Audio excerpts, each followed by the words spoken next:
Knoxville's doing everything in our power to keep things safe here in Knoxville.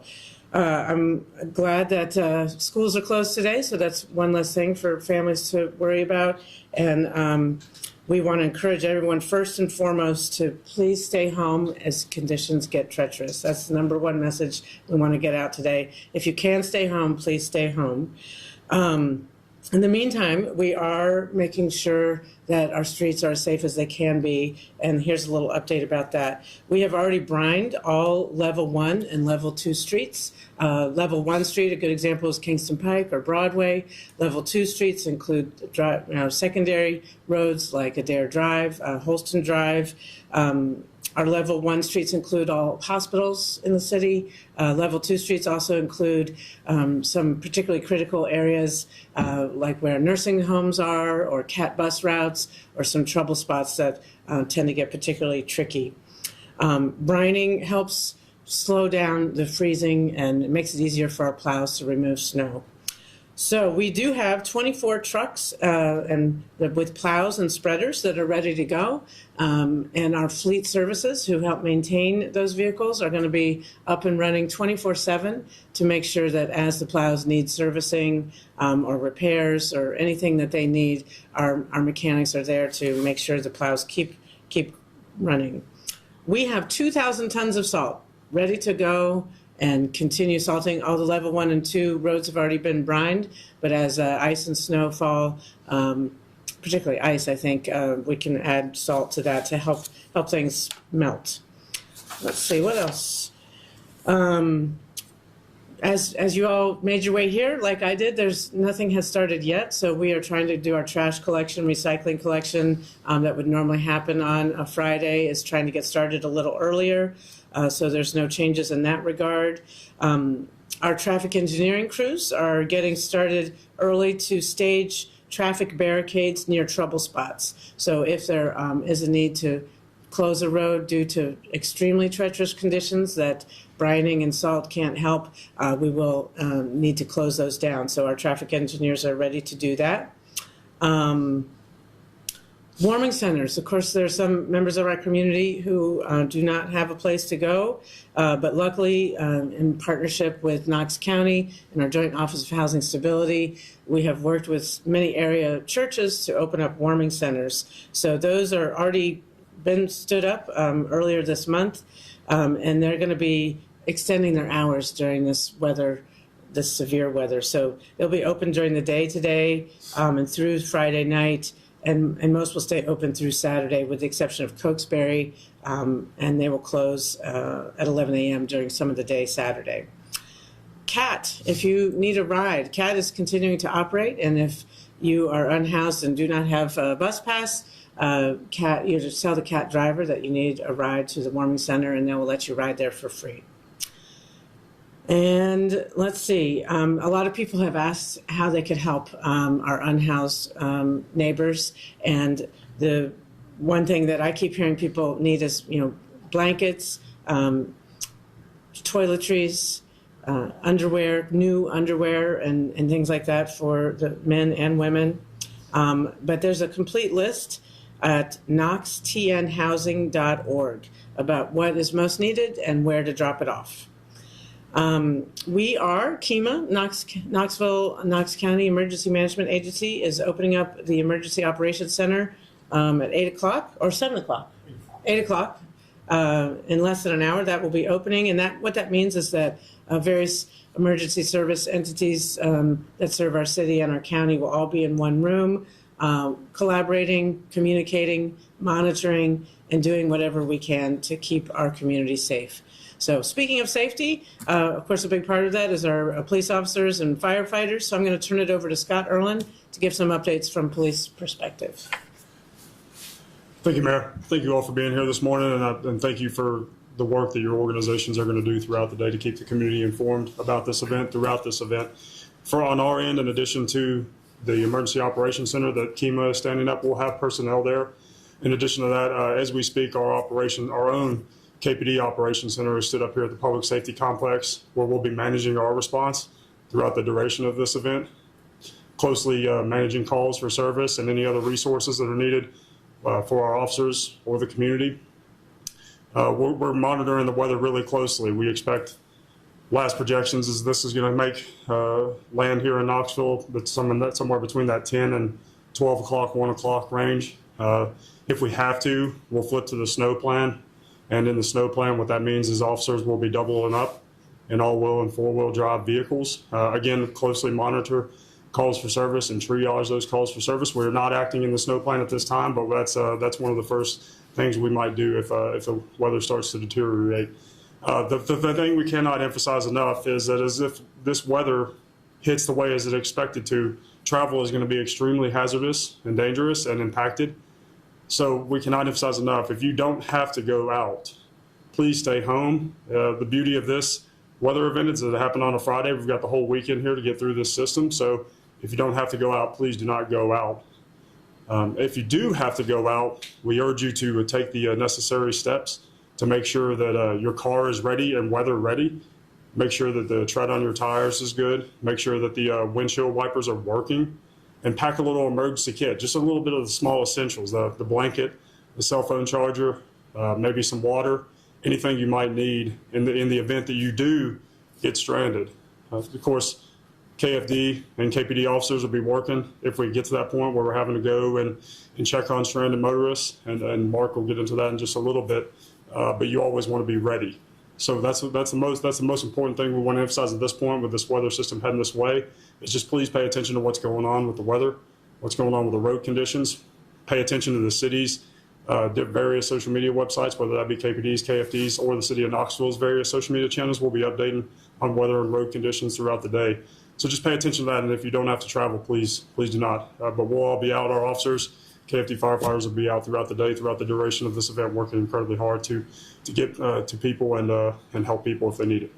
So with that, I'll toss it over to Assistant Chief Will Banks. So Scott's hit mostly on all of the safety stuff that we're concerned with. Again, if you don't have to get out, please stay home.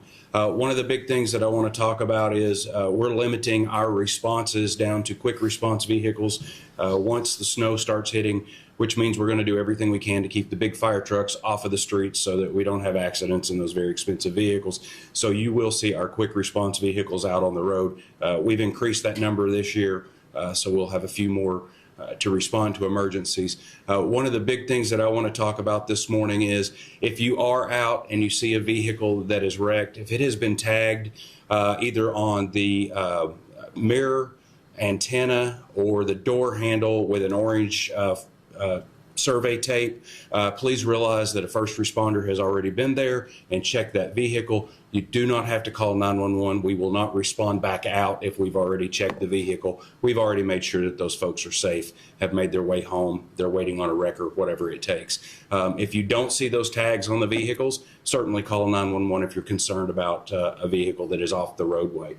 Again, the big thing is going to be driving on the streets in Knoxville over the next 24 to 48 hours. We want people to be very safe while we're out. The Knoxville Fire Department's well prepared for everything. We want to make sure that while you are staying home, you're practicing good home safety. Make sure that you're using safe heaters. If you do happen to run out of power, make sure that you're operating a generator outside, things like that. So just be very careful with things at home. It can take us a little bit of extra time to get to you. Thank you, Scott and Mark. I just wanted to clarify, the warming centers will be staying open all day today, all day tomorrow, through Saturday night into Sunday, with the exception of Cokesbury, which will be closing for some time during the day Saturday. I think I maybe have been a little unclear about that, so I just wanted to clarify that. So the message is stay home if you can, stay off the streets if you can. If you do have to travel, practice caution, bring an emergency kit. We hope there are not power outages, but it's good to be prepared for that if need be. You know, charge up your devices, those sorts of things. And I would just encourage all Knoxvillians to check on your neighbors. If you have a shovel and are in good health, shovel your walk and maybe offer to do so for your neighbors as well. That might be a good thing for kids to help out with as they enjoy a day off of school if they have a shovel. You guys have any questions? Is there anything that you guys kind of learned from last year's snowstorm that kind of changed your approach this year? Well, last year's snowstorm was really an ice storm. It was unprecedented, the number of days it was so cold. So one thing it did remind us is that once the temperature gets below 20 degrees, there's no amount of plowing that can really help. The snow gets impacted and becomes iced over, and it was like a skating rink. And so we are hopeful that the cold weather doesn't last that long this year. But it is true that snow and our safety efforts, our plowing, our brining, our salting, doesn't have that much of an impact once it gets below 20 degrees. So again, the best thing we can do is stay home under those conditions. But we have learned that brining works under most circumstances. It helps a lot. Being proactive helps. It's important to help our neighbors. We learned that our quick response vehicles, which are four-wheel drive vehicles, are better than sometimes a larger vehicle under these conditions. So we learned that deploying those and working with our colleagues at AMR and Knox County, all hands on deck for getting people the places they need to go with those quick response vehicles was very effective last year. So I think, Chief Wilbanks, do you have the QRVs? Are we standing those up more this year or something? Yeah, like that? we've added a couple of additional units to put out on the streets. And of course, as the mayor alluded, we work with all of our partner agencies to make sure that the right person gets the right response as quickly as possible so that we don't miss a call, we don't cause a long delay. Obviously, because of the snow, potential ice tomorrow late, it can slow our responses down. So, it may take us a little longer to get to you, but somebody's coming. So the snow isn't starting till late morning, early afternoon. Is there a certain time when you'll want people to really be off the streets? Well, whenever conditions are treacherous. I mean, that's for today, but that's also when there's a severe thunderstorm. I mean, when there's treacherous conditions, it's best not to be on the roads. So if it isn't snowing yet, so if you still have some errands to run, now's a good time. But we're relying on your weather forecasters and others to keep us in the loop on when that weather is going to start to get more severe. Scott, you had mentioned that snow plan. Mm-hmm. Once that goes into effect, how long do you stay in snow plan mode until things go back to normal? We stay on that plan. That's ultimately a decision made at the command level. We stay on that plan until we've gotten essentially back to normal in the communities where the impact of the event is basically gone. So we'll stay in that snow plan as long as we have to. Last year, I think we were on the snow plan for that event we talked about for 8 or 9 days consecutively. So that was, as the mayor said, that was an extremely unique event, unprecedented to this community. Harken back to the blizzard of '93, I understand. So those aren't the kind of events you deal with on a regular basis. But on our end, that was one of the things that we took a look at after that event. Is we took a look at our snow plan and said, what do we need to change about this snow plan? Always trying to get better and learn from these kind of events. But we'll stay in that snow plan as long as we need to. Yes. You had mentioned that the CAT is running today to help get people to those warming centers. Mm-hmm. How long do you anticipate the buses being able to run on the streets today? We've brined all the routes of CAT, and it'll depend on the severity of the weather. CAT has a huge safety record. They are very safe. They will make the decision when they can't put the buses on the street anymore. If there comes a situation where power goes out and we need to help get people out of people's homes, we've done that in the past. We can do different things to make sure that people get to where they need to if they're in an unsafe position. More questions? Thank you all. Yeah, thank you all very much. Stay safe out there. You guys have to